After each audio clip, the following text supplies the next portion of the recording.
And we are live. Jackson looking down. Didn't expect me to come in. And here we are. Here's a nice little shirt today. I just bought it, actually.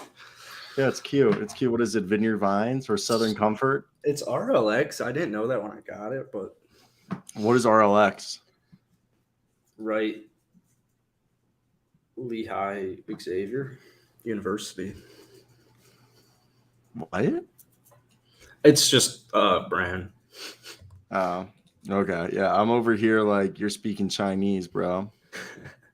Okay, so, but no. So you follow anything today on the NBA? Let's get right into it, okay?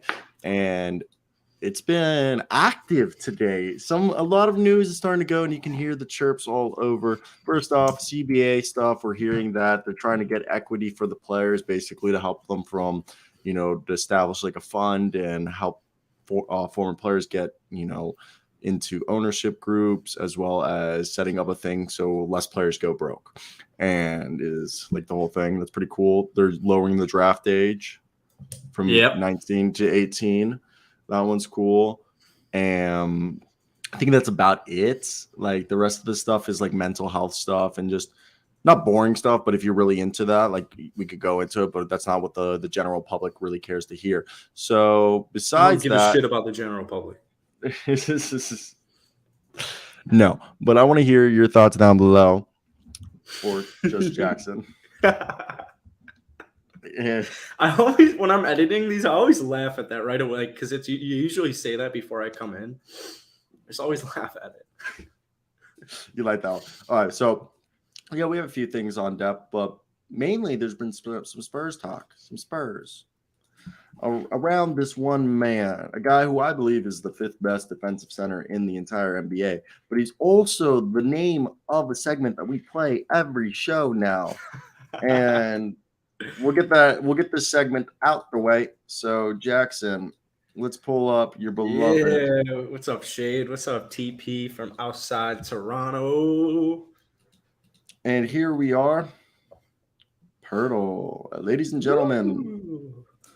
This is a game where Jackson puts up and sees if he can figure this out. So, you ready? Yeah.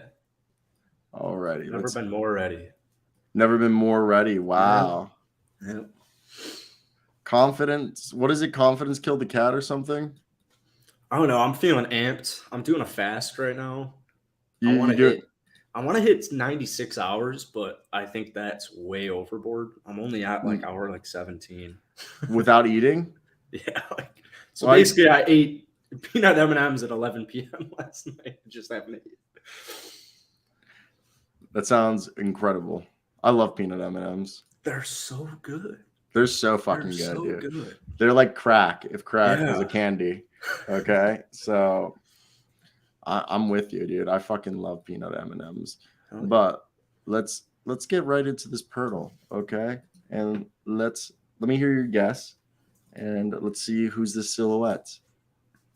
I know that's Jason Tatum. Really?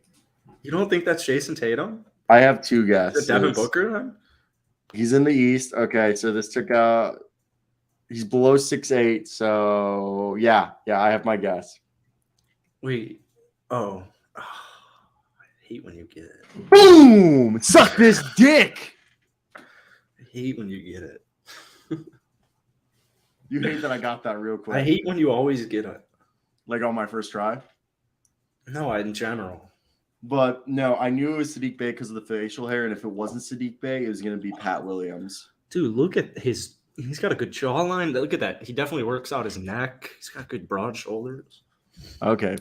Well, yeah. What's the matter? You going faggot on me? All right. Let's actually talk about the guy, Jakob Poeltl. He's been in some trade rumors today.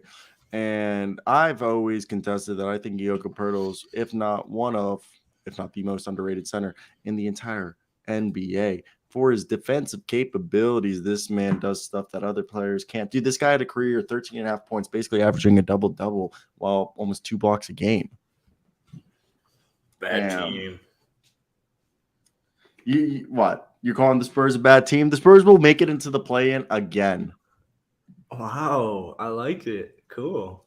I don't know. I actually don't. I doubt it. They probably really want Victor Wembanyama. Yeah, but I just, don't. Yeah. but like if there's any bad team that we were going to be like, if you had to say a bad team that could surprise you and go to the playoffs, it's always the Spurs. Yeah. Like that's just fucking facts. Yeah. And I love, Shea Texas, shut the fuck up. Every center is posterized. At least once. Yep. So I don't like that take. But man, the Raps should trade for him. Bring him home. Trade for him, bring him home. Mm-hmm. I didn't know. Is he from there? No. He was drafted because he's Austrian. I didn't know if he grew up he's from Vienna, and he went to school at. That's some good sausage. Where did he go to school again? He didn't go to Arizona. He went to college here in America, right? I have no idea, actually. I'm literally blanking on his college right now. But Jakob Poeltl, I think you would put Joel Embiid, Rudy Gobert. Would you put Jokic in front of him? Yeah. As a defensive capable? Like Jokic is a good defender now, but would you put him in front of? You put Miles Turner in front of him. I think he's a better defender than Jonas Valanciunas. Oh yeah. It's not even close. Not even close. Sorry, Jonas. Yeah. Nothing against Jonas. Jonas is one of the most all-around center. He went to Utah. That's where it was. I knew it was. A weird school. It was a weird school. I knew it was something like that. But yeah, no, I've always been like a big Jonas Valanciunas. Also, Milwaukee side signed Iverson Molinard and Ibu Baji. That probably don't care. Ibu Baji played for FC Barcelona, and he's like 7'1" and has a 7'6" wingspan. He's okay. But Iverson Molinard played for Mississippi State, and he's like from Panama. He's fucking dope. Cool name. Yeah, no. But Jakob Poeltl, I would say if we had also, I didn't know Poeltl's actually spelled P-O with the 2 dots on top, LTL, but it's spelled here in America, Poeltl, Poeltl, whatever. But yeah, no, he's a good low post guy. He's never been a guy who takes threes, but this past year, he's basically putting up 9.3 rebounds, 3 assists, 13.5 points with almost 2 blocks a game, with almost a steal a game on 62% from the field on only 29 minutes a night. Shot 1,000% from downtown, man. Yeah. What did he take? 1 3? Yeah, he took 1 3 or however many threes he made all of them. So I've always liked Jakob Poeltl, and I want to see. Jakob Poeltl. Yeah, no. Center rankings, okay. NBA. If we do this, I just want to see. All right, so Per Sources ranked the top 30 centers. They have Jakob Poeltl on Per Sources, okay, at number 20. Let's look at the NBA center rankings according to CBS. And they put Poeltl at number 20 as well. That's wrong. That's so wrong. Okay, so look at this list. Jokic is the first. So I would put Embiid as a better defender. If Davis is a center, he's a better defender. Gobert is a better defender. Right there, I have 3 guys. 4 Bam Adebayo. 5 Miles Turner. Okay. I'd say Jared Allen and Poeltl are on the same level. I think Robert Williams, Poeltl, and Jared Allen are the same level of defender. Same thing with DeAndre Ayton. They're like Poeltl's like 5 through 10, like somewhere in there. Okay. Because I have him as a better. I mean, if Kristaps Porzingis is fully healthy, he could be a better defender. But I think he's a better defender than Clint Capella. He's a better defender than Kevon Looney, Christian Wood, Valanciunas, Nurkic. Okay, yeah, I mean Wendell Carter Jr. He's upper tier. He's not elite tier, but he's top 10, but he's closer to 10. He's top tier. How's that? Yeah. And he's in the A rating. He's not S tier, but he's A tier. Okay. So the rumor is that the Spurs would be interested, and Doug McDermott's supposedly a negative asset. They want 2 first-round picks for Poeltl. They want 1 pick for Josh Richardson. What if you package Richardson, McDermott, and Poeltl in a deal? That would require 3 first-round picks, but because McDermott's a negative trade asset, that could make, you could argue, take off one of those first picks you're demanding, 2 first-round picks, Russell Westbrook, for Poeltl, Richardson, and McDermott. Even though, listen, this trade would not happen until after training camp because they said they want to go into training camp with Russell Westbrook as the starter and Pat Bev playing the wing. Yeah. So, what do you think? I'm not quite sure if I want to trade him. Out of the deals we've heard, either Utah Jazz deal, the Conley deal with Boyan, or the Jordan Clarkson Beasley Boyan deal, the Pistons deal, or the Spurs deal, or the Pacers deal. Out of all those 4 deals, which would you do? I'm saying I'd either go with the Spurs deal unless the Pistons would really give you 5 players for 1 unprotected first-round pick. Yeah, if I'm the Lakers, it works for me. You get Jay Rich, good defender. Poeltl, you get a good defender. Then you get yourself Doug McDermott, shooter. It would make this a lot easier for me if Kendrick Nunn was a healthy cat and he played last year for him. I think Kendrick Nunn should be traded. But I feel like he'd also be a dog for them. I think he'll be dog for him if he comes back. I don't know. Him and Lonzo got this whole frustration. So Laker fans, I feel it. I guess you have to trade Poeltl now. It just kind of sucks because he's so talented and he really had a breakout season last year, but he doesn't fit the timeline, unfortunately. So, yeah, if I'm San Antonio, I probably will do. I'll take 2. I'll take 2 firsts.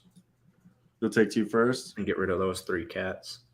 Yeah, and I think that deal gives you the most starter quality players because in this sense, you get yourselves not only, a shooter, 2 shooters in Jay Rich and Doug McDermott. Yeah, you get yourselves also a center, so you can start our man Anthony Davis at power forward. I think this will make the team a lot bigger and definitely, I think, more of a threat. I don't know. I don't know if you're on the same wavelength as me.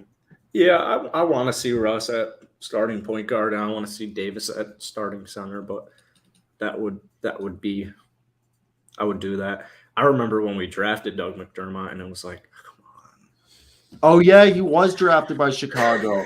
It was like, come on, man, really? But when we got Denzel, it was like Was it Doug McDermott? He sucked on Chicago, and was it with New York or was it with the Pacers that he finally he was good for the Pacers. Yeah, I think he's always been good. He's good at what he does. Well, he wasn't utilized his rookie season at all. He played 9 minutes, and then his second season, he always showed he could shoot, but there's always these few seasons where he just gets utilized wrong, and he just has a bad year. But I think the way you need to use him is tell him to go out there, shoot as many threes as possible, and grab boards and pass the ball, keep the ball moving. Yeah. And I like Doug McDermott. I think every team needs a shooter. He'd be great out off the bench for the Lakers and any contending team for that matter. But I like the versatility that trade brings the Lakers. We'll see what the Spurs decide to do, but yeah, they said as more time passes, they're lowering the price. For sure, yeah, for sure. So that's definitely something to keep an eye out, and I think it's definitely something interesting. How about the Bulls? What about the Bulls? They signed Kostas Antetokounmpo. Make the trade for Jakob, but yep. Let me tell you something. We're playing chess right now. Shut the fuck up. Chess. We're setting the culture. We're setting the tone. You want to play with your brother? Where do you want to play? Oh, anyone would love to play Chicago. That's right. So your brother wants to play for Chicago. So as a Bulls fan, I literally can't wait till we get Giannis and Anthony Davis. We're going to be so good. What is up, Andre? It's great to hear from you. You're just, look, yeah. I think when you sit here and think about it, I think, I don't know, man. I don't know. Jakob Poeltl, if I have to say, I would love if Josip Nurkic and 2 first-round picks send Poeltl the team up with Jeremy Grant, Anthony Simons, and Damian Lillard. Ooh. That would be cool. But Nurkic just signed an extension. I think he came back because wasn't he a free agent? They brought him back. Yeah, but guys like to sign him for trades.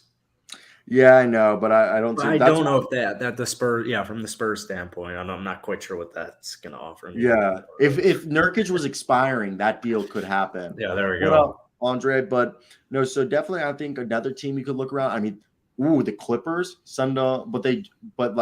Zubac re-signed. So you I would like assume. Zubac for him. I don't. Yeah, Well, I was think gonna he's say have really Zubac. underrated. They don't have a backup center, so you could run Poeltl and Zubac, and Poeltl expires, and you just kind of have Poeltl as a rental. Oh, that's a freaking pricey rental, but it might be something Los Angeles has to do, man. We could get into a whole another thing with Los Angeles Clippers, but yeah.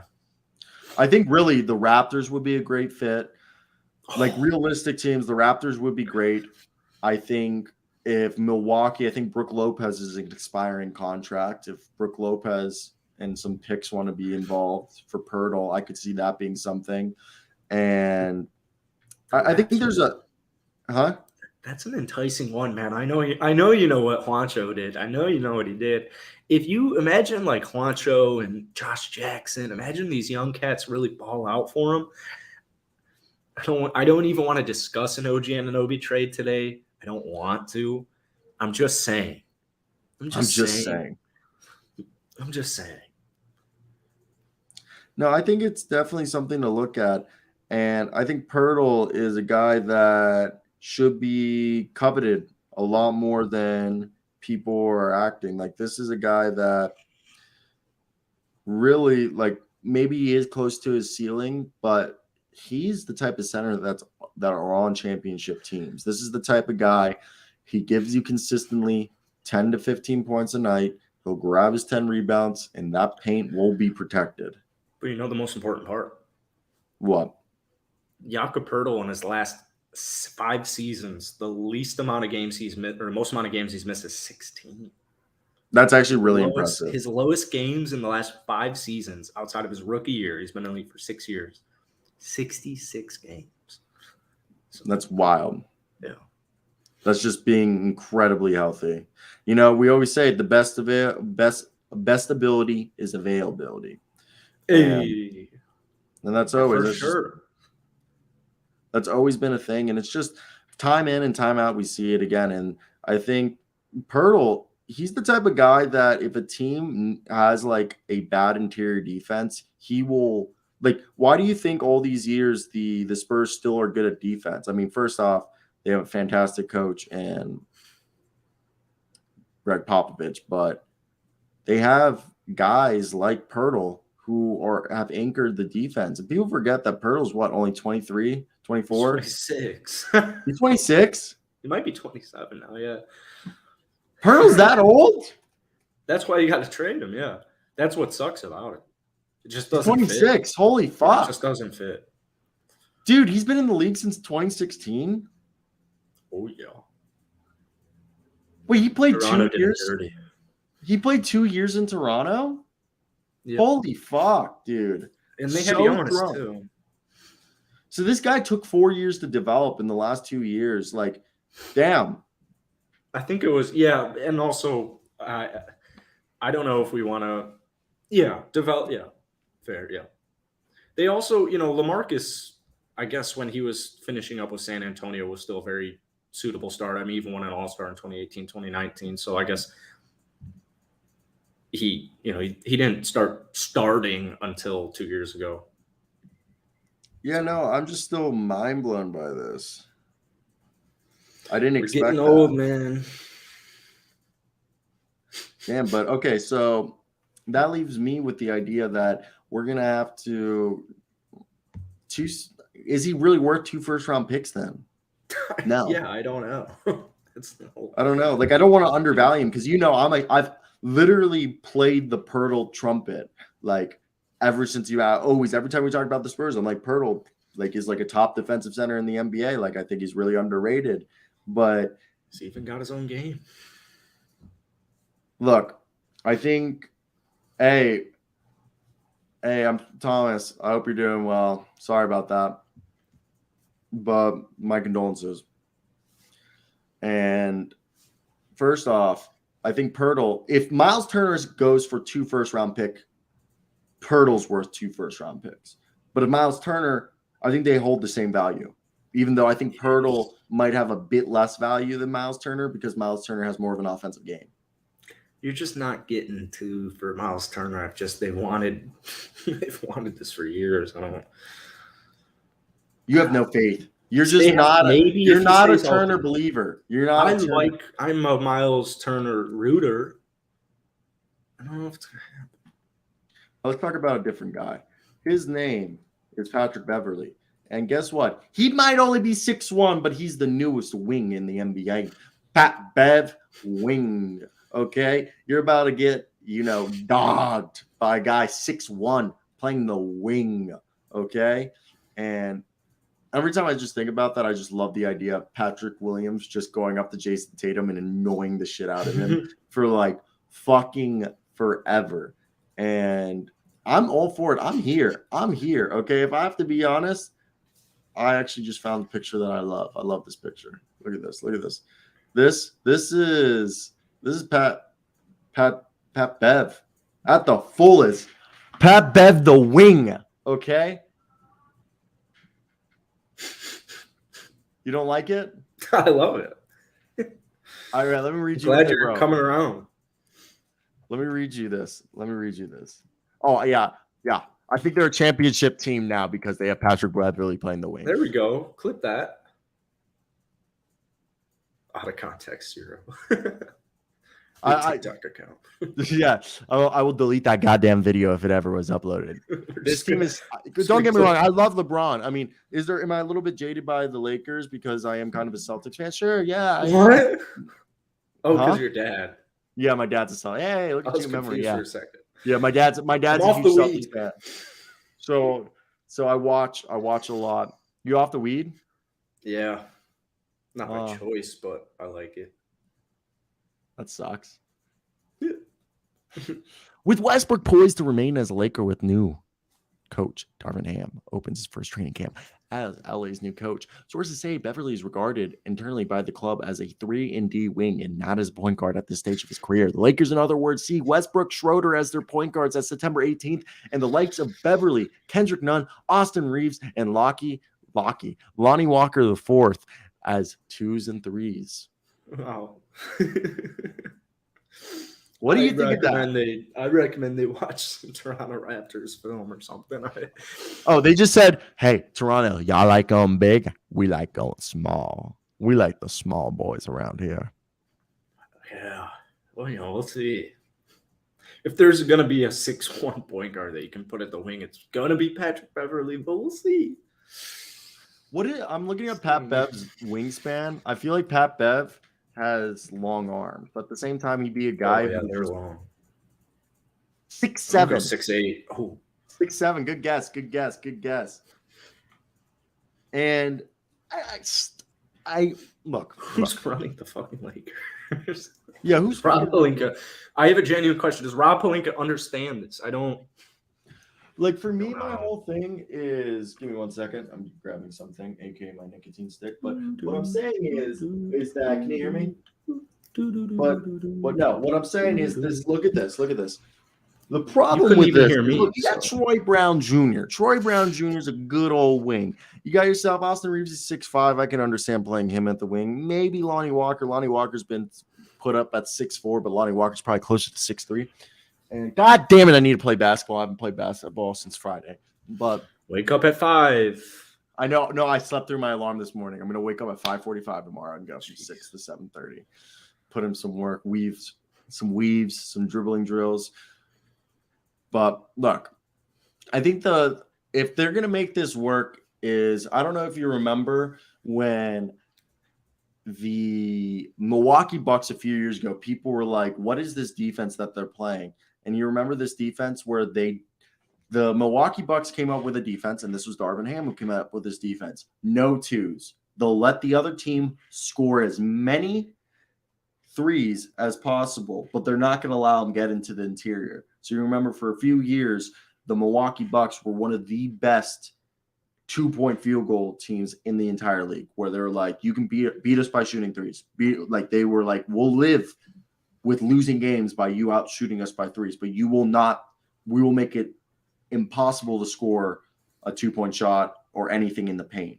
And that's what the Milwaukee Bucks did on their way to win a championship. And I think this is the thing that they're trying to do. They're going to put a bunch of guys on the perimeter to make these guys shoot as many threes possible, have all these big boys on the inside. So when they get in the inside, it ain't going to be easy. I don't know. You got anything? This is just me pulling shit out from my head that I remember. What's up, Josh? What's up, Joshua? One team has Drew Holiday and Chris Middleton. All right, can you shut the fuck up? Just believe, okay, believe.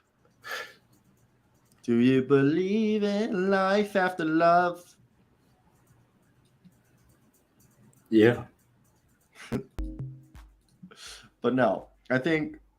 Oh, we got Edbert. I don't know how to say that. Pat Bev can guard Kawhi and Paul George. I don't know. The Kawhi Leonard that we saw today, yeah, believe Ted Lasso. But the Kawhi Leonard that I saw today on Twitter, that guy got thunder thighs. That boy about to clap anybody on his way to the rim. Pat Bev could maybe guard Paul George, but Kawhi would just say, take this thunder thigh to the face. Yeah. Did you see the pic of Kawhi that I'm talking about? I think but I think Bev could hold his own enough. That's like the best defenders don't win every fucking battle. A good defender wins like 30, 40% of the time, 50% of the time if they're really good. Like an elite defender still gonna give up a 20-point game to like. Yeah, you're playing elite offenders. Yeah, like you know what I mean. That's their jobs. Like it's just negating them to the point that you can win. Now let me pull up a picture of our boy Kawhi and these beautiful thighs. Let's compare them. I did not know you had a thigh tattoo. Oh, why is this thigh kind of look big from that angle? If you want to see mine, here I'll stand up. Wait, pull that pick up too. Whoa! Why is your thigh way bigger than mine? What the fuck? I'm a fucking athlete. I was talking about. Black as fuck. I don't even work out my legs. This is just natural. Good cock view too. Yeah, no. That's like a 2.5-inch soft dick right there. Jeez, let's get these curl viewers going. Come on. Yeah.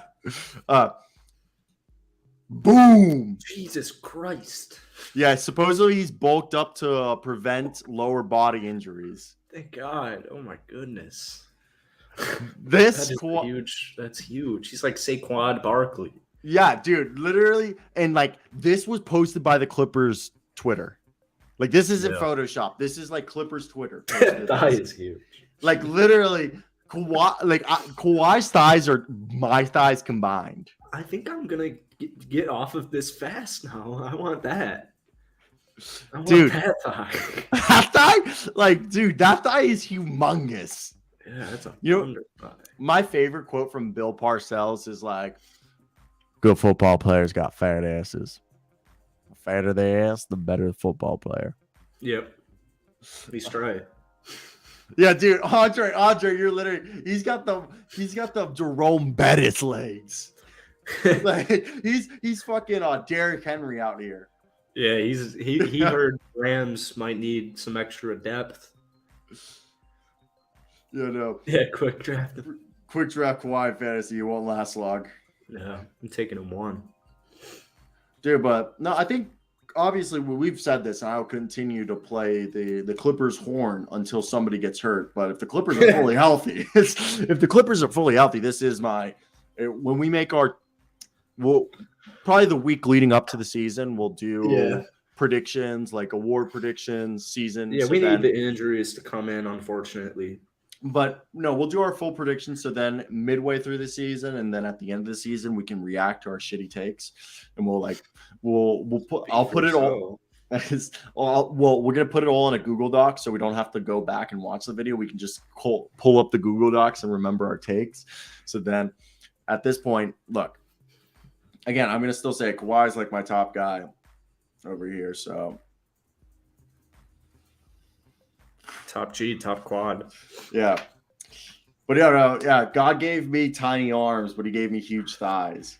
Dude, when I used to play soccer or football, in football, they used to tell me I had the most slappable ass in those football shorts.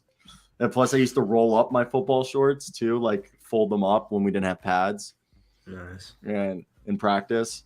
Yeah, my nickname was Bumblebee because my name was too hard to say. My last name was too long to write on Scotch tape over my helmet during training camp. So they just wrote Bumblebee because I'm like deathly allergic. I'm definitely allergic to bees. So like I had my Right. first day, like my coach's first impression of me was my mother dragging me and being like, he's severely allergic to bees. These are his EpiPens. If you get stung, stab him and call an ambulance. And I was just, from then on, I was Bumblebee. So like when I was on defense or anything, they'd be like, Bumblebee buzz, buzz, Bumblebee buzz. And I had to be here. I was like like running in place. Yeah. No, dude, I would take big leg. My legs look great in short shorts, bro. I got great legs. Got great legs. I can't do a pull up, but I can leg press. I can't do a pull up to save my life. Like if you told me to do one pull up or we're gonna shoot you, I'd be like, just shoot me at this point. Like it'd be pretty depressing to watch me attempt to do a pull up. But you want to throw like 500, 600 on a leg press with like no warm up? I'll go and push 500-600 pounds on a leg press machine, like with ease. Yeah, dude, I squat like I think like a month or two ago. Haven't squatted in like 3 years. Just put down like 300. Jeez, I just did 115 last week. Yeah, I did like 10 reps of 300. Haven't squatted since I was 14. Yeah, I don't know why you don't just go to the gym. Just go. Well, like I told you, like I was like I can't tell you like I was really good at soccer at a really young age, and I just because I had huge legs. Like I was like 10 kicking balls like upper 90 from midfield. I would kick a soccer ball from like the midfield of a soccer ball and hit top right corner, like whatever. Nice. But I would go to Argentina and play against my cousins, and I was average. So I quit soccer because I was like, there's no like I wanted to play like in Argentina professionally, and I would go there, and like my cousins were like D2, D3 like club teams over in Argentina, and I was average against D2, D3 kids, but I played here and I was like good, but I was like, why am I pursuing something that I'm, like average at? Like I was good in America, but average when I would go overseas. But I don't know what did you play growing up? You look like a wrestler. I did chess and I played chess and drawing. No, I'm just kidding. Dude, we should play each other in chess. I'm like I'll send you an invite on the phone. We'll play the phone. Do you have chess.com or the chess app? Dude, you have Game Pigeon? Game Pigeon has chess. Do they really? Oh, let's go. Cool. That's how I play with my dad. Me and my dad always play each other in chess. Like my dad's my dad, I stopped going to chess club because I went to 3 chess clubs and my dad would show up and beat the chess master, like the guy running the chess club in like 15 minutes. And then like the chess guy never liked me. Unfortunately, I'm just kidding. I wasn't on the chess team. I was way too cool for that. I played golf and baseball mostly. You seem like you did. You played basketball? Yep. I remember my first year ever playing basketball was 4th grade, and I was was mine. I was like probably like 3 or something like that. I remember I scored 1 point the whole year, and it was a 3, and the crowd lit up. It was so loud, and it was like it's like so embarrassing. So my dad, I made travel. My first year playing basketball, I made the travel team, and I was also playing rec. So I was playing 2 separate leagues. So I would have like 3 basketball games a week, and my dad didn't have time, or my mom like take me to play basketball. So I'd go play by myself, but I didn't want to watch. So at school, I would check out books on autobiographies of guys from like the 80s and 70s and 60s. And they talked a lot about hand checking. So I was in the 4th grade hand checking kids. Because like I would always get fouled out, or I'd get pulled out because I'd have 5 fouls. And they'd be like, I'd be literally hand checking kids. And the refs come over there, like, dude, you can't hand check. I was like, well, I'm reading like Hakeem Olajuwon and like David Robinson and like autobiography. Yeah. So I would be always like I was like one of the best defenders in the league, but it was because I was just hand checking the fuck out of kids, and like I would get away with half the hand checks, but the other half I would get always fucking foul calls, or like I would just read about like Dennis Rodman and shit, and I would just be like, okay, I'm gonna do this in game, and then find out like, oh, they changed the rules. like these books were rated in like the 80s and 90s I was reading. All right, it's expensive. That's why you got to make a golf company so you can play free golf. Golf, lacrosse, hockey are like the 3 most expensive sports. I always wish I played hockey. Really? Yeah. Like grow out the hair, the whole shebang. My friend, his last year playing hockey, he would just get blacked out drunk, and he was a defenseman, and he would just deck people. Like hammered on the ice playing private school varsity lacrosse. Yeah, because we used to like pregame together because I'd be outside boozing and he'd just come out and drink like half a fifth and then get his skates on. Wow. That's just like death people, like no regard for human life. You just come on, like imagine just being hammered on skates and just being with a stick in your hand, just being able to deck people on ice. I love it. Yeah, I could not do that. I was too small. But my cousins in Bartlett lived across the street on the same cul-de-sac as Vinny Hinestroza. I don't know if you know any hockey, but No. he played for the Hawks. Actually, it was really cool. But he's a pro hockey player, so that's cool, bud. But that was just a dream. And it was just a dream. What's that song? It was just a dream. It was just a dream. All right, Draymond doesn't want to get in this picture. So you get a little bit of Draymond. But you know what we're talking about? So October 17th is the deadline for Jordan Poole's rookie extension. I say Jordan Poole deserves Anthony Simons money. Or then you got Klay Thompson. Will they keep him to keep the other three guys? Andrew Wiggins, unrestricted free agent. Draymond Green, unrestricted free agent. Draymond and Andrew Wiggins, I believe they can sign them at any time this season. Only one with a deadline is Jordan Poole, and the only other player with a deadline is our man James Wiseman, who has a deadline for his fourth-year option. Seems like they're going to sign Wiseman regardless of anything. But value is nice and low for him, isn't it? Huh? His value is nice and low for him, isn't it? No, but like I think like they just need like they're gonna just take his option, and like it'd be stupid not to. It comes down to though, Wiggins and Green. I don't know how much you're paying Wiggins. I don't know if he's max money. Whatever he Wiggins wants. is. Wiggins is so cool that he won't want max money. That's what's so. He already got a max contract. Yeah, he doesn't need a second one. He's a team player. I'd bring Wiggins back immediately. So who's leaving? With Dre, I think it's going to be Poole or Dre or maybe even both. God forbid. I mean, I think Poole's the easiest to replace. I think Poole's the easiest to replace. I think it'll depend on what Moses Moody's looking like this season, for sure. I've been preaching all offseason. I think Moses Moody's going to have a Jordan Poole jump, and I think that would make it a lot easier. We've talked about this. If any of the big three leave, I think it will be Dre.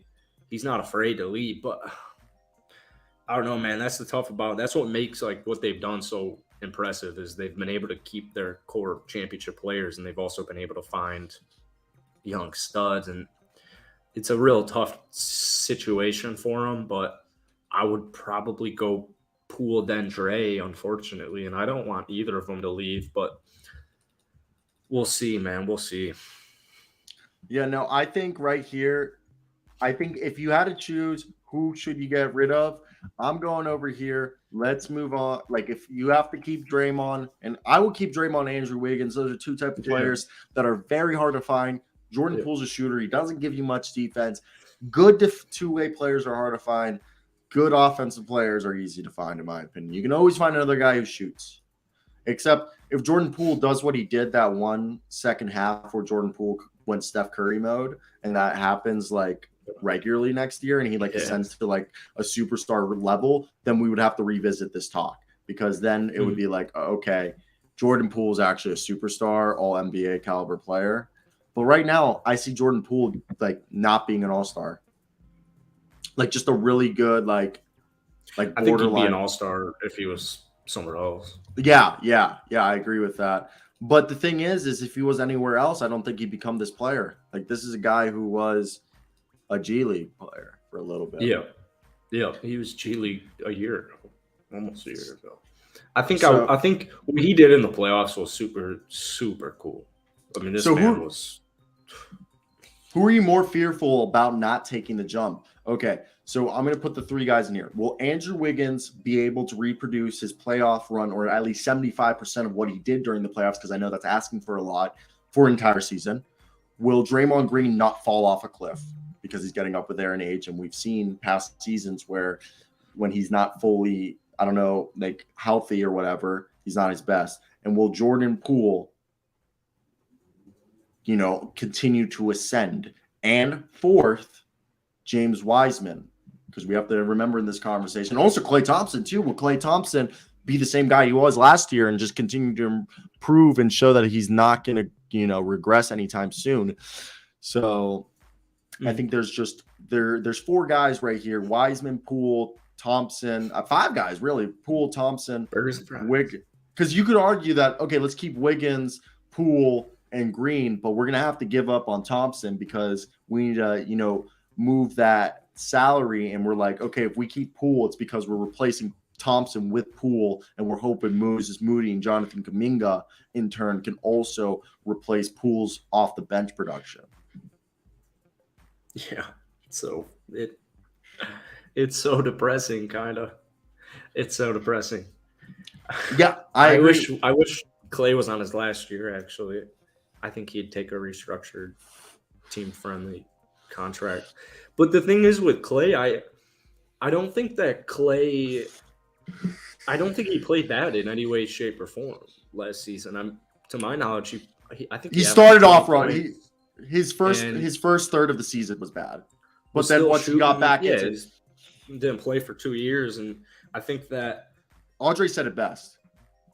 What? Klay will finally have an offseason where he's not rehabbing, so he'll come back looking better. Exactly. Working on his game. And he was still shooting 40% or close to next to 40%. And that's what's so tough is I want this core to stay together. Well, the thing is Klay Thompson was still decent defensively. It's just there will be a point now. It's a matter of a fact that in the coming years, Klay Thompson will become a Joe Harris at one point in his career. There will be a point where, even now with the surgically repaired, like he was not a plus defender this past year. He was a league average defender, a little bit below average, 0.1 below. He was 110. He's not bad. It's just, I think his game, he used to have a game that was gonna age gracefully, but because of the injuries he suffered, he lost some athleticism. So there will be a point where he won't be the defensive player he once was. And it's already, we already saw some of that. So I think there will be a point where he does become, a Joe Harris, where he's just kind of a spot-up shooter. Yeah, so I think he has 2 years left where he can be okay. I really unfortunately think it'll be Jordan Poole, and because I think Moody is a really good player, and I think he's very capable on the defensive end as well. And I want Moody to be my starting shooting guard once Klay's contract is off and he's coming off of my bench on a nicer contract that isn't $43 million. Andre, though, I feel like if they could keep Draymond Green and Andrew Wiggins both on like 4-year, $30 million, so $220 million deals, and then pay Jordan Poole 5 years, 125. So Poole gets 25 a year, Wiggins gets 30 a year, and Draymond gets 30 a year. Maybe you do Draymond a 3-year, $90 million, so it's a little shorter. Then Andrew gets a 4 or 5 year deal, so it ends up being like 120 or 150, and Poole gets a 5-year deal, which is paying him 25 a year. Maybe it increases each year with the salary cap.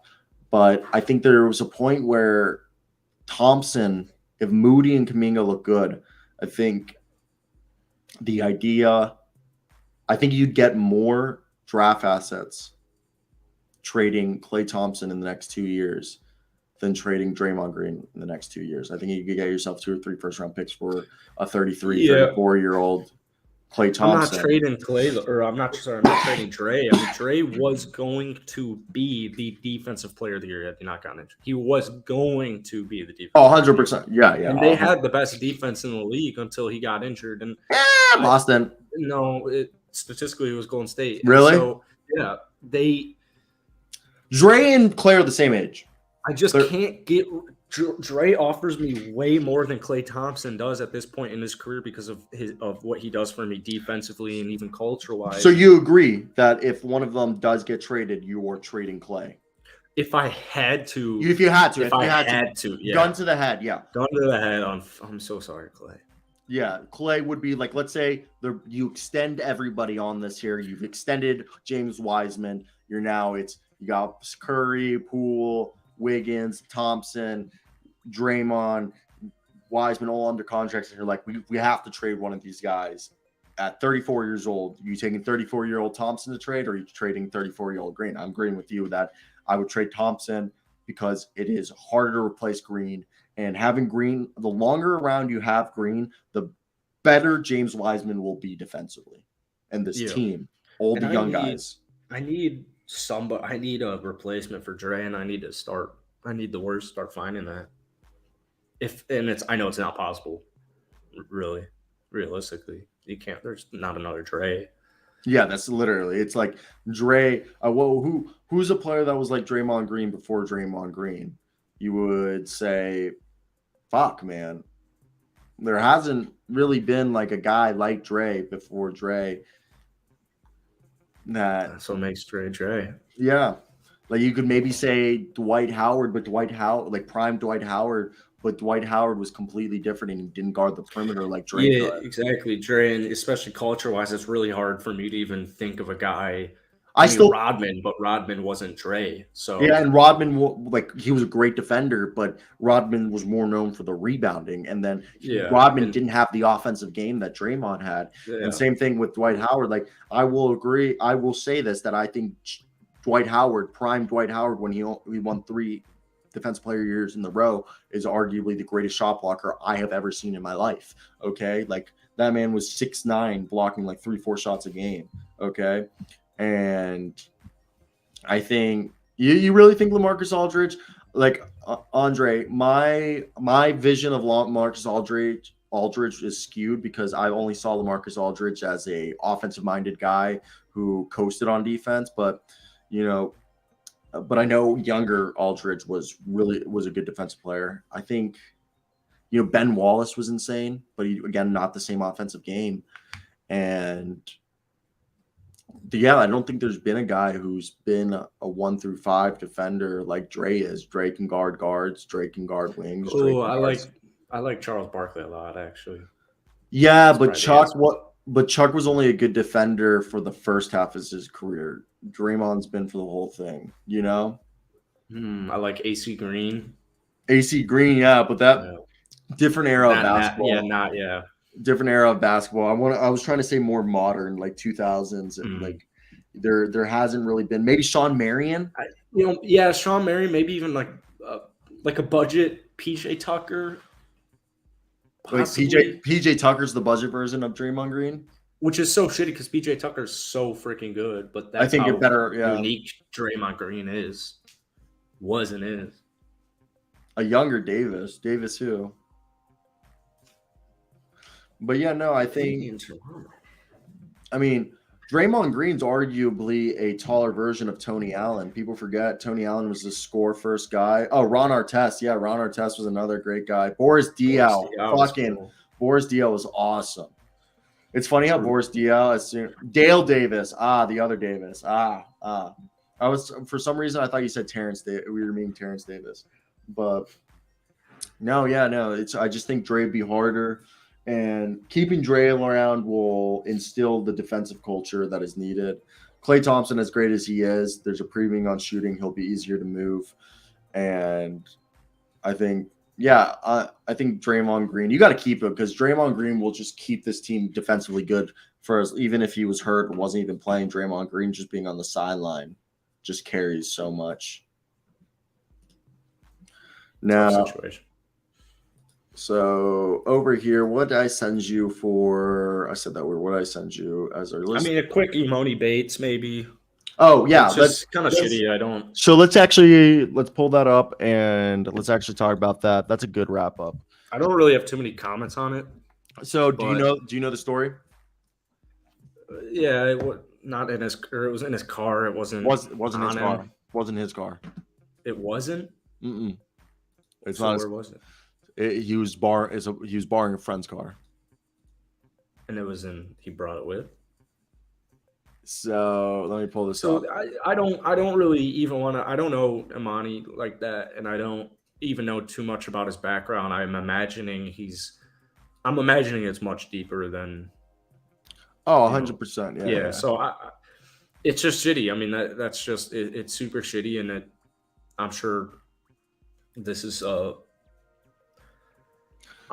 a thing for a lot of basketball players, a lot of people in general. But I mean, I have no problem.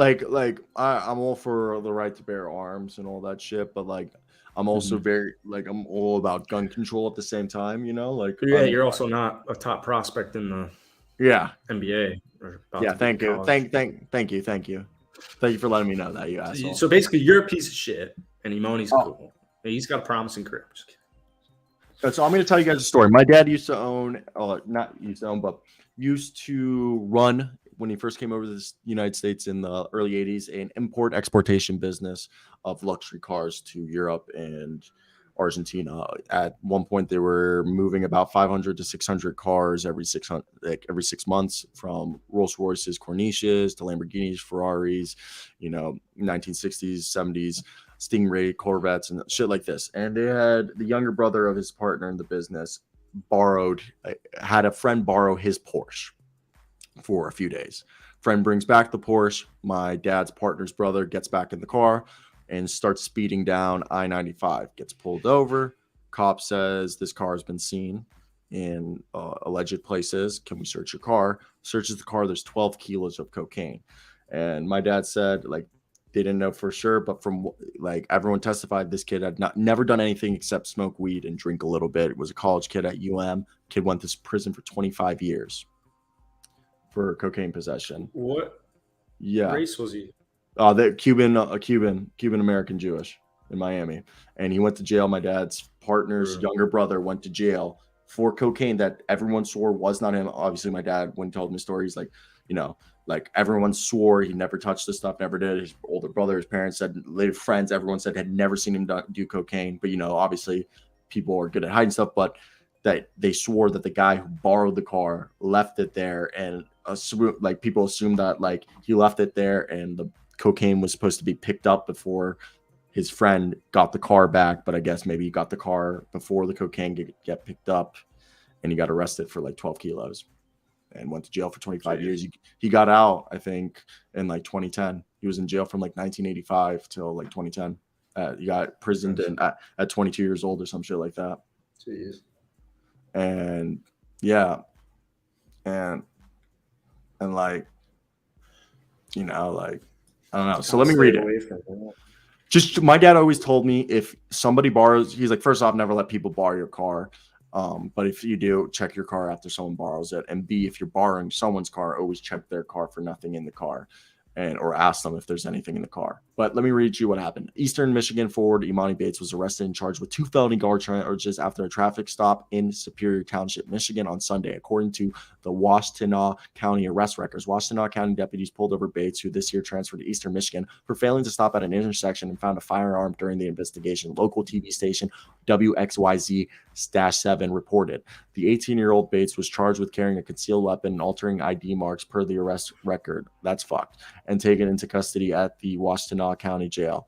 So altering ID marks, I don't know what that's. Did he have a fake ID or something? But in the 2021 to 2022 Eastern Michigan Student Athlete Handbook states that any athlete charged with a felony or with a crime involving gambling or game fixing under Michigan law or any jurisdictional equivalent shall be suspended automatically from practice and playing privileges until the charge is dropped, dismissed, or otherwise resolved. An athlete who is convicted or pleads no cost to a felony charge shall be permanently dismissed from the team. The athlete can appeal both the suspension and the dismissal. And in a statement from Eastern Michigan to The Athletic, quote, "We are aware of the situation involving men's basketball student athlete Emoni Bates. Eastern Michigan University takes all allegations of this nature very seriously. Per department policy, he has been suspended automatically from practice and playing privileges until the legal process is resolved. Because this is an ongoing legal matter, the university will have no further comment at this time," end quote. As you guys know, Bates, once considered the top prospect in all of high school basketball, originally committed to Michigan State, but then reclassified from the class of 2022 to the class of 2021, signed with the University of Memphis last August, started in 7 games, but was removed from the starting lineup prior to the Tigers game against Ole Miss in December. At the end of January, he was sidelined with a back injury and did not return to the team until the NCAA tournament. He played just 3 minutes in Memphis' first-round game against Boise State and a 12 in the loss to Gonzaga. After the season, Bates, who averaged just 9.7 points per game last year, entered the transfer portal. The Michigan native chose to return home to Eastern Michigan and immediately became the highest-ranked player to join Mid-American Conference team ever. Yeah, so I don't want to speak too much on it until or even just in general, but I don't. To me, what sucks the most is just kind of the way his career and potential has gone in the last couple of years, and because altering the serial ID on the gun, you got 2 felonies. The thing is, I don't know much of. I don't know too. I know a little bit about Michigan. I don't know too much about Michigan, but apparently it's like one of the worst places in, if I'm not mistaken, America. So, Oh, really? yeah. So that's like the thing to me is it's just so unfortunate. It's just so shitty. But like, I don't. It's just tough. It's just really tough. I don't, because it's just a different. It's a different life, especially when you're like, that top prospect. Mm-hmm. Not everyone. You're a target. You're Oh, just a target. So yeah. it's just all super shitty. I don't really even know enough about the situation. I don't know enough at all. So it's just shitty. That's all I really have to say. I guess we'll wait and see what happens. But it's really unfortunate that this is the way his career's been trending. It's just really shitty. Yeah, no, I agree. And yeah, so supposedly I watched the YouTube video. Supposedly the whole thing with Emoni is his dad. Like his dad has supposedly ruined Emoni Bates, is from what I've read. This is alleged. Like his dad is very controlling, micromanaged, and has put Emoni Bates in a position not to succeed.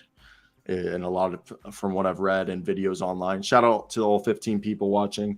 And like, it just shows that Emoni Bates, like, their parents can like ruin athletes, Yep. like, and I hope this does not happen. And I hope this does not happen. I hope it's like, look, as much as we hated LeVar, look at how his sons have turned out. I guess whatever he did worked out. But then look at, Julian Newman never would have made it into the NBA, but maybe he could have played overseas or something. I don't even know, but his dad didn't set him up at all. We see this constantly, that people like, cool, your son's averaging 30 points a game against inferior competition. You need to play the best. And this is something I get from the Kevin Garnett book. Kevin Garnett says, "Just play as much basketball as you can, play as much tough basketball, play the hardest competition you can as much as possible." Because you know what? The best way to get better is by playing against people who are better than you consistently. If you're playing against people who worship you, you're going to stick to bad habits because you think those bad habits work. But when you play good people, you're going to have to learn fundamentals. You're going to have to beat them with your brain. You're going to have to beat them with your skill because they're better than you. And the only way you're going to get better is by playing people who are better than you, so you can better yourself. You're not going to get better by playing a bunch of scrubs.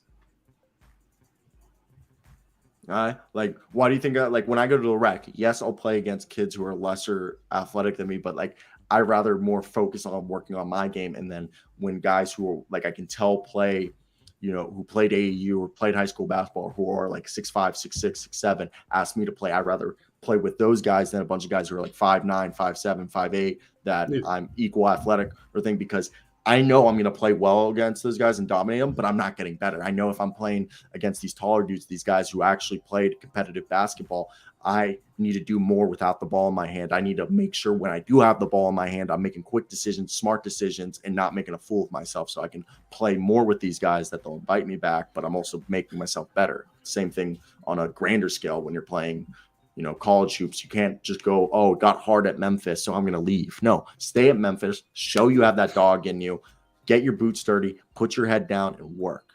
But like it said, it's a sad fact that,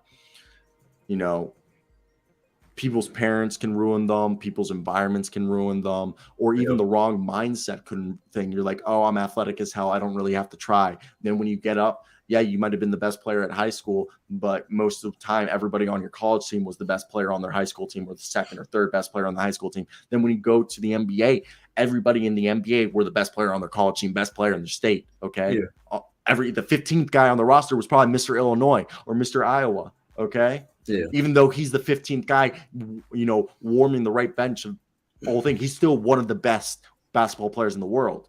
Okay. Yeah, no. Andre, I'll tell a story. My best friend, I don't speak to this kid anymore. Best friend in high school was a mixed kid. His dad was a D1 athlete. His mom was a D1 athlete. His dad was white. His mom was 2/3 black. Mixed guy, like most insane. We'd be smoking weed, and he'd come over and he's like, "Yeah, I just got back from lacrosse practice."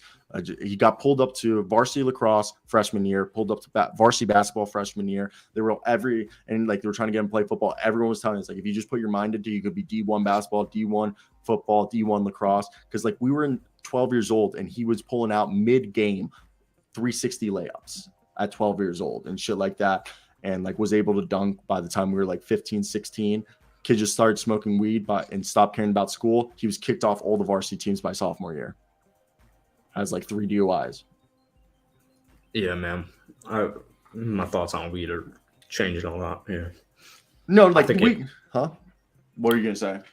I mean, I think guess it's not really related, or no, it's all related. I think I think it's gonna amplify who you are really. So if you're lazy or like it's going to amplify that. Weed doesn't make people lazy, but it makes lazier people. It makes lazy people lazier. If you're a lazy person, don't be smoking weed regularly, because it's going to be an excuse for you not to accomplish shit. Okay, but you know me, I was stoned at the beginning of this video. I'm stoned most of the time, but like it doesn't affect my process. It's more I'm running at 1,000. I need to smoke so I can run at at 100. Yeah. So, and yeah, no, I think. And even like, dude, I already know, like, even now I don't smoke as much as like I used to. Okay, dude, like when I was working full time before I went back to school, because I took a 2-year sabbatical gap year, I was smoking a QP a month, bro. Jeez. Okay. And like, even like a year ago, I was smoking like an ounce of oil every 3 weeks. Now I'm down to like every 4 or 5 weeks. And like, when I work a full-time job, first off, I think a lot of the jobs are going to drug test me. So yeah, definitely. Yeah. But I mean, it depends. I need to just find out if they're looking at dicks. If they're not looking at dicks, you're fine. But like, if they're looking at dicks, then you got to pass it. But no, good episode. Yeah, is Swag still here? So I got a lot. This is my day where I'm gone for the next couple hours, but I don't know if Swaggy's still here. How am I supposed to move out if my job is YouTube? Like, how did you and Nick do it? I mean, you just kind of do it, man. You figure it all out. There's definitely something. I've lived alone before, but especially when you're out of state, there's a certain it triggers your brain that you have to do this. There's something inside of you that it really pushes you. Environment's everything. So that's why I recommend to any young kid who's coming out of high school or coming out of college, if you are, basically what I would do is I'd start stacking money up, and I would start developing talents, building talents, and perfecting your craft. And there's just something about being on your own that just really pushes you you have to get shit done. You can't want to get shit done, which is what it's like when you're back at home. And the mindset I've had, even in just 11 days here, it's just completely different. I mean, it's completely different. So, yeah. Thomas, I've smoked every single day of my life and have not missed a day of smoking weed since July 3rd, 2016. Almost 7 years. I know, but you're not most people. Most people, I would definitely say yes. Most people, 100%. I don't think should smoke weed. So, on a consistent, everyday basis. 100%. I think also, like, look, I used to do YouTube a little bit on the side, like got 1,000 subscribers, but it all took off during quarantine. I always say this: the day my YouTube channel took off was when I stopped caring. I stopped trying, and I just started putting out videos as much as I could. And I've been doing it for this March will be 3 years where I'm just posting as much as I can, and it just clicks. Like, like for me, I've said this repeatedly, like YouTube's not my end goal. I see it as a way. Yeah, exactly. Yeah, same here. Yeah. Gateway. Like I've told you, I want this to be a show. Like every time I send you clips, like today, Pat showed his new fucking like studio, and I'd said to you, I was like, this is what I want. I want a basketball court. I want our studio, and then where we can like film, walk out. We have hoops right there, and then we can also, you know what I mean? Like not only do we have a studio where we can record the show, but where we can record our own shit in the same there. So not only am where like you could be posting all day and then I'm doing my like, you know, journalism shit. Then when I finish my like job, I come over and we just fucking run the show and then I pump out my YouTube videos and, you know, it's just, it's Nick and I right now is I'm doing my shit during the day. And then once the plan is, cause I had no car. I've got a little hip injury right now for some reason, but he's golfing during the day. He's pursuing his dream. I'm doing my stuff during the day. And then once the night comes, we do what we got to do. Yeah. So it all comes together, man. You got to just have full faith in yourself. And I know, especially with Swaggy having YouTubes where it's a little bit risque. It's just something you kind of have to, you know, I know if my YouTubes and my company if I started from scratch right now, even if the internet ended tomorrow, I know I'd be fine. I know I'd figure something out. So I think though also the other thing is like, look at this. Okay. I taking these acting courses, my professors are all like, they have Wikipedia. Like I told you, one of my professors wrote the Black Klansman, the Spike Lee movie with Spike Lee. My other professor has written with Quentin Tarantino, has been in Quentin Tarantino stuff, and like all my professors have for acting. And I'm not even an acting minor or major. I needed a like non-minor major electives, and I just was like, I like acting. I think this is a skill that will help me for being on TV. And they all tell you that, and like they all have networks with people that like I've met. The guy who plays fucking Christ, he's in a Batman. He's in the Batman guy who's Martinez in the new Batman. Gil Perez, met him. Robert Finaro, who's in The Sopranos. Then also fucking Matthew something. He's another DC villain.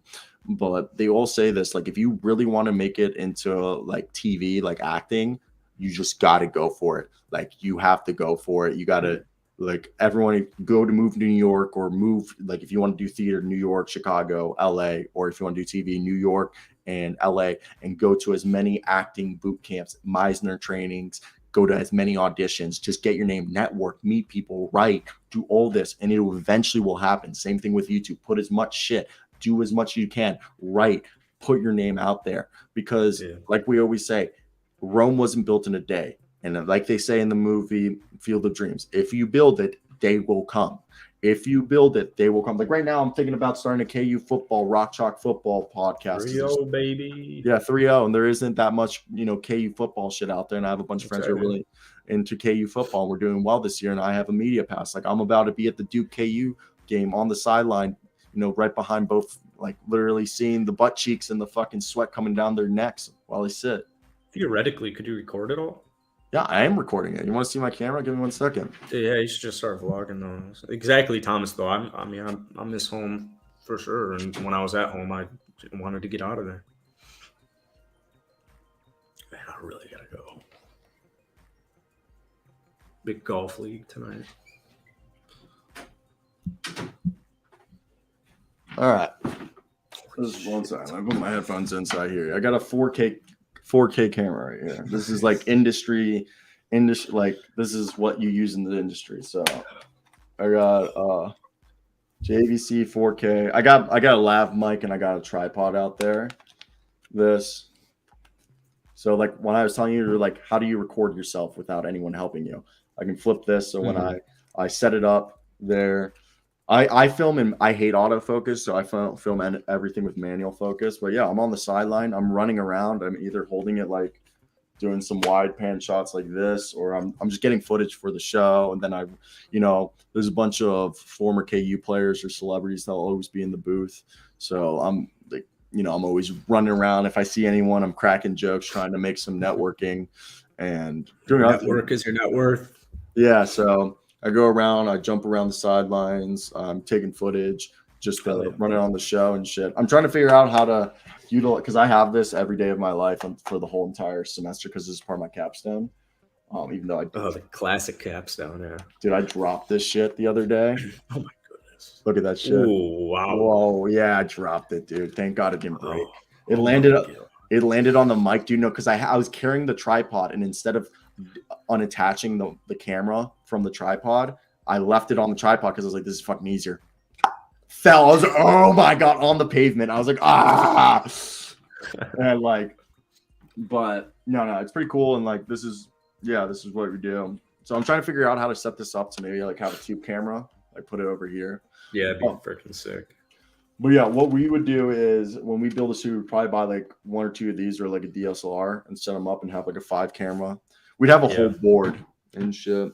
Yeah. Like I've shown you my mixer. I have a mixer over here. So kind of funny.